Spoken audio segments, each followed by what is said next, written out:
Junior Instructor Information Communication Technology System Maintenance in Module 3 Part 1 ആണ് Basic C Programming Concept ആണ് നോക്കുന്നത്. Types of Languages. Computer programs can be written in high and low level languages depending on the task and the hardware being used. Computer programs ആണെങ്കിൽ high level languageലും low level languageലും return ചെയ്യും. എന്തിനെ depend ചെയ്തായിരിക്കും? അതിന്റെ ഹാർഡ്വെയറിനെയും use ചെയ്തിരിക്കുന്ന ഹാർഡ്വെയറിനെയും അതിന്റെ ടാസ്കിനെയൊക്കെ ഡിപ്പെൻഡ് ചെയ്തിട്ടായിരിക്കും കമ്പ്യൂട്ടർ പ്രോഗ്രാംസ് എഴുതുന്നത്. രണ്ട് രീതിയിൽ എഴുതും. ഏതൊക്കെ ലാംഗ്വേജസിലാണ്? രണ്ട് ലാംഗ്വേജസ്, ഹൈ ലെവൽ ലാംഗ്വേജും ലോ ലെവൽ ലാംഗ്വേജ്. ആദ്യത്തേത് ലോ ലെവൽ ലാംഗ്വേജ് ആണ്. ലോ ലെവൽ ലാംഗ്വേജിനെ മെഷീൻ ലാംഗ്വേജ് എന്നും പറയും.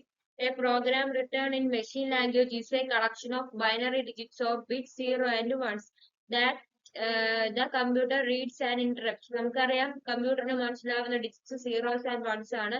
അപ്പോഴത്തേക്ക് ആ സീറോസ് ആൻഡ് വൺസ് അതിനെയാണ് നമ്മൾ ബൈനറി ഡിജിറ്റ്സിന്റെ ഒരു കളക്ഷൻ ആണ് മെഷീൻ ലാംഗ്വേജ്. മെഷീൻ ലാംഗ്വേജിൽ റിട്ടേൺ ചെയ്യുന്ന പ്രോഗ്രാംസിനെയാണ് ലോ ലെവൽ ലാംഗ്വേജ് അല്ലെങ്കിൽ മെഷീൻ ലാംഗ്വേജ് എന്ന് പറയുന്നത്. ഇതിന്റെ ഫീച്ചേഴ്സ് എന്ന് വെച്ചാല് the computer can understand the programs written in machine language directly. No translation of the program is needed. അതായത് മെഷീൻ ലാംഗ്വേജിൽ എഴുതുന്ന പ്രോഗ്രാം കമ്പ്യൂട്ടറിനെ മനസ്സിലാക്കാൻ എളുപ്പമാണ്. അവിടെ ഒരു ട്രാൻസ്ലേറ്ററിന്റെ ആവശ്യം വരുന്നില്ല. Program written in machine language can be executed very fast, so no translation is required. അതായത് മെഷീൻ ലാംഗ്വേജിൽ എഴുതുന്ന പ്രോഗ്രാം ആണെങ്കിൽ വെരി ഫാസ്റ്റ് ആയിട്ട് എക്സിക്യൂട്ട് ചെയ്യും. അതിനൊരു ട്രാൻസ്ലേഷന്റെ ആവശ്യമില്ല. Machine language is defined by the hardware of a computer. Machine language എങ്ങനെയാണ് define ചെയ്യുന്നത്? ഒരു കമ്പ്യൂട്ടറിന്റെ ഹാർഡ്വെയറിനനുസരിച്ചാണ് ഡിഫൈൻ ചെയ്യുന്നത്. It depends on the type of the processor or processor family that the computer uses and thus machine dependent. അതായത് ഏത് processor ആണ് ഉപയോഗിച്ചിരിക്കുന്നത് ആ മെഷീനെ ഡിപ്പെൻഡ് ചെയ്തായിരിക്കും മെഷീൻ ലാംഗ്വേജ് ഡിഫൈൻ ചെയ്യുന്നത്. A machine level program written on one computer may not work on another computer with a different processor. അതായത് ഒരു കമ്പ്യൂട്ടറിന് വേണ്ടി ഒരു പ്രൊസസ്സറിൽ എഴുതിയ പ്രോഗ്രാം മറ്റൊരു കമ്പ്യൂട്ടറിൽ വർക്ക് ആവത്തില്ല.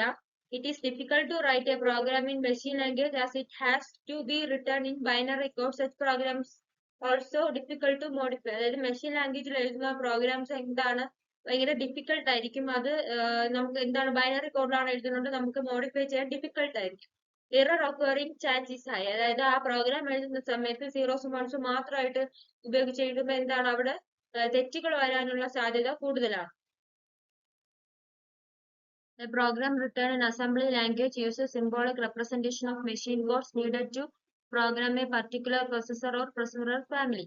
This representation is usually defined by the CPU manufacturer and is based on abbreviations called mnemonics that help the programmer remember individual instruction registers, etc.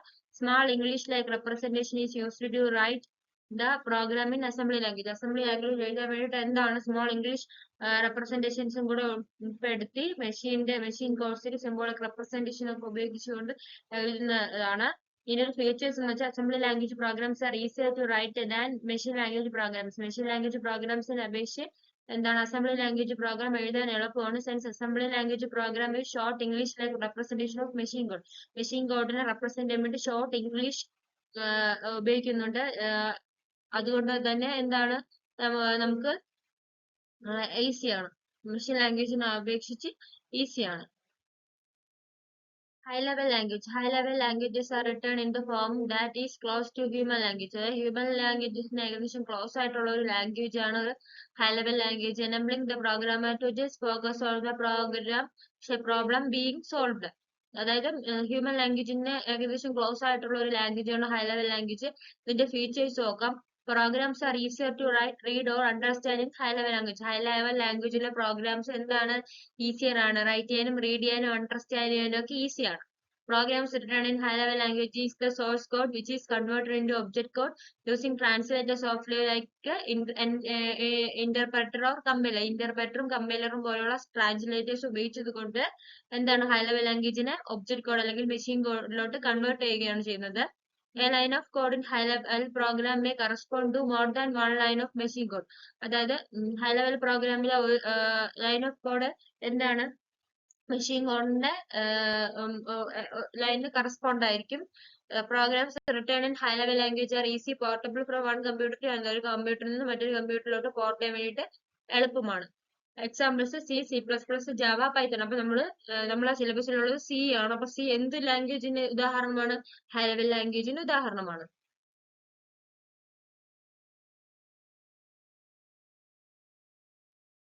അടുത്ത interpreter എന്താണെന്ന് നോക്കാം. Interpreter is a translator used to convert high level programming language to low level programming language. High level programming ലാംഗ്വേജിനെ low level പ്രോഗ്രാമിലോട്ട് ആക്കാൻ വേണ്ടിയിട്ട് ഉപയോഗിക്കുന്ന translator ആണ് ഇന്റർപ്രെറ്റർ.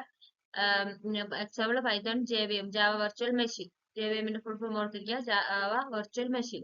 അടുത്ത അസംബ്ലർ ആണ്. Assembler is a translator used to translate assembly language to machine language. Assembly ലാംഗ്വേജിനെ machine ലാംഗ്വേജിലോട്ട് ആക്കാൻ ഉപയോഗിക്കുന്ന ട്രാൻസ്ലേറ്റർ ആണ് അസംബ്ലർ.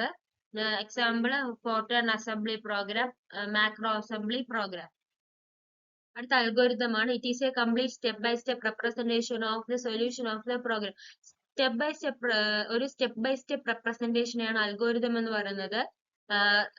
എങ്ങനെയായിരിക്കും ഇംഗ്ലീഷ് ലാംഗ്വേജസ്, ഇംഗ്ലീഷ് പോലുള്ള ലാംഗ്വേജസിൽ സ്റ്റെപ്പ് ബൈ സ്റ്റെപ്പ് ആയിട്ട് റെപ്രസെന്റ് ചെയ്യുന്നതിനാണ് അൽഗോരിതം എന്ന് പറയുന്നത്. An algorithm can abstract a quite detailed algorithm consist of every step equivalent to the one instruction of a programming ലാംഗ്വേജിൽ ഒരു ഇൻസ്ട്രക്ഷന് തുല്യമായിട്ട് സ്റ്റെപ്പ് ബൈ സ്റ്റെപ്പ് ആയിട്ടായിരിക്കും പറയുന്നത്. ഒരു എക്സാമ്പിൾ കൊടുത്തിട്ടുണ്ട് താഴെയാണെങ്കിൽ ഒരു സർക്കിളിന്റെ ഏരിയ കണ്ടുപിടിക്കാൻ വേണ്ടി എങ്ങനെ നമുക്ക് അൽഗോരിതം എഴുതാം? Start read radius area is equal to 3.14 into radius into radius. അതായത് പൈ ആർ സ്ക്വയർ ആണ്. നമുക്ക് അറിയാം സർക്കിളിന്റെ റേഡിയസ് കണ്ടുപിടിക്കണം. പൈ ആർ സ്ക്വയർ ആണ്. പൈന്റെ വാല്യൂ 3.4 ആണ്.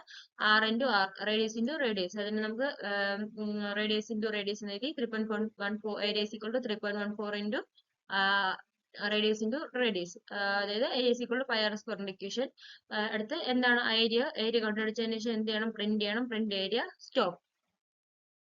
At the flowchart, a flowchart is a diagram that visually represents the steps involved in a solving problem or carrying out a process. It depicts the possible ways along which the control can flow. A flowchart can be also defined as a diagrammatic representation of an algorithm. Flowchart uses many graphical symbols, thus more understandable. The symbol used for different types of statements are as shown.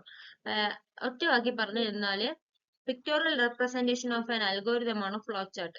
ഘോരഘോരമായിട്ട് വായിക്കാതിരിക്കാൻ നമ്മൾ അറിഞ്ഞിരുന്നാൽ മതി. അതുകൊണ്ടാണ് പറയുന്നത് pictorial representation of algorithm. നമ്മൾ step by step ഇൻസ്ട്രക്ഷനെയാണ് algorithm എന്ന് പറയുന്നത്. ആ step by step ഇൻസ്ട്രക്ഷന്റെ pictorial റെപ്രസെന്റേഷനെയാണ് flow chart എന്ന് പറയുന്നത്. സിമ്പിൾസ് ആണ്. സ്റ്റാർട്ടിനും സ്റ്റോപ്പിനും വേണ്ടി ഉപയോഗിക്കുന്ന സിമ്പിള്, റീഡിനും പ്രിന്റിനും വേണ്ടിയിട്ട് ഉപയോഗിക്കുന്നത്, പ്രോസസിംഗ് സ്റ്റേറ്റ്മെന്റിന് വേണ്ടി ഉപയോഗിക്കുന്നത്, കണ്ടീഷൻ ചെക്കിന് വേണ്ടിയിട്ട്, ഡയറക്ഷൻ ഫ്ലോക്ക് വേണ്ടിയിട്ട്, കണക്ടേഴ്സ് രണ്ട് അൽഗോരിതംസിനെ നമ്മൾ കണക്ട് ചെയ്യാൻ വേണ്ടിയിട്ട് ഉപയോഗിക്കുന്ന കണക്ടർ ആണ് ഇത്. ഇത്രയാണ് സിമ്പിൾസ്. പ്രോഗ്രാമിംഗ് ലാംഗ്വേജിൽ ഒരു ബേസിക് ആയിട്ടുള്ള കാര്യങ്ങളാണ് പറഞ്ഞത്. ഇതാണ് ഏറ്റവും ബേസിക്. പ്രോഗ്രാമിലോട്ട് കടക്കുന്നതിന് മുമ്പായിട്ടുള്ള ബേസ് ആയിട്ടുള്ള കാര്യങ്ങൾ. അപ്പൊ എല്ലാവരും വീഡിയോ കാണുക, ലൈക്ക് ചെയ്യുക, ഷെയർ ചെയ്യുക, സബ്സ്ക്രൈബ് ചെയ്യുക. എന്തെങ്കിലും ഡൗട്ട് ഉണ്ടെങ്കിൽ കമന്റ് ചെയ്യുക. വീഡിയോ കാണുന്നുണ്ടെങ്കിൽ കമന്റ് ചെയ്യണം. കമന്റ് ചെയ്താലേ നിങ്ങൾ എന്റെ വീഡിയോ ഫോളോ ചെയ്തിട്ടുണ്ടെന്ന് എനിക്ക് മനസ്സിലാവുള്ളൂ. അപ്പൊ ഞാൻ വീഡിയോ അപ്ലോഡ് ചെയ്യുന്നതായിരിക്കും. അപ്പം താങ്ക് യു. എല്ലാവരും നന്നായിട്ട് പഠിക്കുക. എക്സാം ഡേറ്റ് ഒക്കെ വന്നു. എല്ലാവരും നന്നായിട്ട് പഠിക്കണം. Thank you.